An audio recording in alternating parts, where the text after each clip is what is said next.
आज हम पढ़ेंगे दर्पण का रेखीय आवर्धन। तो दर्पण का रेखीय आवर्धन क्या होता है?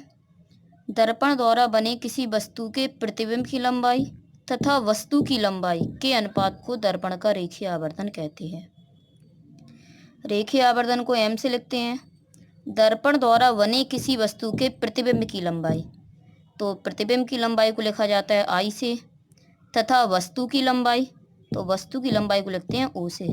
प्रतिबिंब को इंग्लिश में इमेज बोलते हैं, इसलिए प्रतिबिंब की लंबाई I से लिखेंगे, जबकि वस्तु को ऑब्जेक्ट बोलते हैं, इसलिए वस्तु की लंबाई को O से लिखेंगे।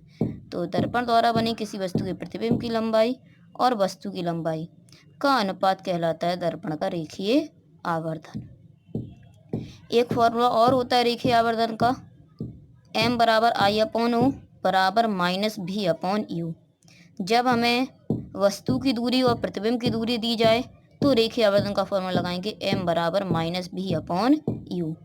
u होता है दर्पण के ध्रुव से वस्तु की दूरी, जबकि v होता है दर्पण के ध्रुव से प्रतिबिंब की दूरी। I प्रतिबिंब की लंबाई होती है, जबकि O वस्तु की लंबाई। लंबाई है तो मात्रक मीटर होगा, ये भी मात्रक मीटर होगा, तो मीटर से मीटर कट जाएगा, इसलिए रेखीय आवर्धन का कोई मात्रक नहीं होता है। यदि हमने पहले प्रतिबिंब बनाना सीख चुके हैं उत्तल दर्पण के द्वारा, अवतल दर्पण के द्वारा, तो प्रतिबिंब आभासी बनता है और वास्तविक बनता है। यदि प्रतिबिंब आभासी बनेगा तो रेखीय आवर्धन का मान धनात्मक लेंगे, और यदि प्रतिबिंब वास्तविक बनेगा तो रेखीय आवर्धन का मान ऋणात्मक लेंगे। इसके बाद है दर्पणों की पहचान।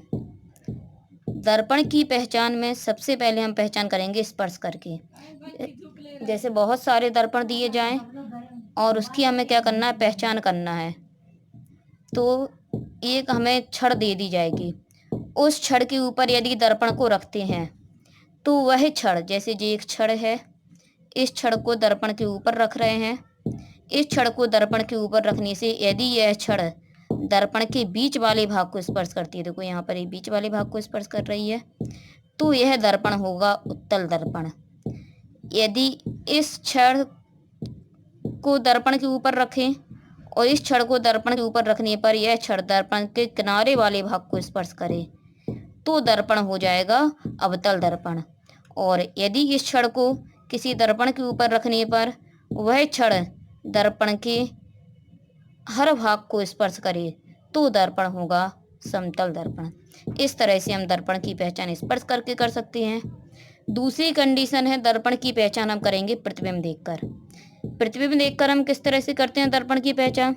किसी दर्पण को हमने कोई वस्तु को दर्पण के सामने रख दें, वस्तु को दर्पण के सामने रखने पर और वस्तु को धीरे धीरे यदि दूर हटाते जाएं और धीरे धीरे दूर हटाने पर दर्पण पर जो वस्तु का प्रतिबिंब बने वह प्रतिबिंब प्रत्येक स्थिति में समान आकार का बने, यानी प्रतिबिंब के आकार में कोई परिवर्तन ना हो, तो दर्पण समतल होगा। यदि वस्तु को धीरे धीरे दूर हटाने पर प्रत्येक स्थिति में प्रतिबिंब सीधा बने और वस्तु से छोटा बने तो दर्पण उत्तल होगा। और यदि वस्तु को धीरे धीरे दूर हटाते जाएं और दूर हटाने पर प्रत्येक स्थिति में प्रतिबिंब छोटा हो और वस्तु को पास लाने पर प्रतिबिंब बड़ा होता जाए तो दर्पण होगा अवतल दर्पण। इस तरह से हम दर्पण की पहचान प्रतिबिंब देखकर कर सकते हैं। इसके बाद आता है संयुग्मी फोकस। तो संयुग्मी फोकस क्या होता है? संयुग्मी फोकस ऐसे दो बिंदु होते हैं, इन दोनों बिंदुओं में से किसी भी एक बिंदु पर यदि हम वस्तु रख दें तो दूसरे बिंदु पर उसका वास्तविक और उल्टा प्रतिबिंब बन जाए तो वह बिंदु कहलाते हैं संयुग्मी फोकस। संयुग्मी फोकस केवल अवतल दर्पण में ही संभव है। पीछे हमने अवतल दर्पण के प्रतिबिंब बनाना सीखे थे, उसमें हमने देखा था जब वस्तु हम फोकस पर रखते हैं तो प्रतिबिंब बन जाता है अनंत पर, और यदि हम अनंत पर रख दें तो प्रतिबिंब बनता है फोकस पर। तो अनंत और फोकस एक दूसरे के संयुग्मी फोकस हो जाएंगे। इसी तरह से वक्ता केंद्र और अनंत के बीच वस्तु रखते हैं तो प्रतिबिंब बनता है वक्ता केंद्र और फोकस के बीच, और यदि वस्तु को हम वक्ता केंद्र और फोकस के बीच रख दें तो प्रतिबिंब बन जाता है वक्ता केंद्र और अनंत के बीच।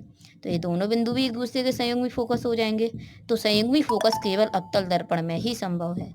उत्तल दर्पण में तो केवल एक स्थिति में चित्र बनता है, तो इसलिए उत्तल दर्पण में संयुग्मी फोकस नहीं होता है।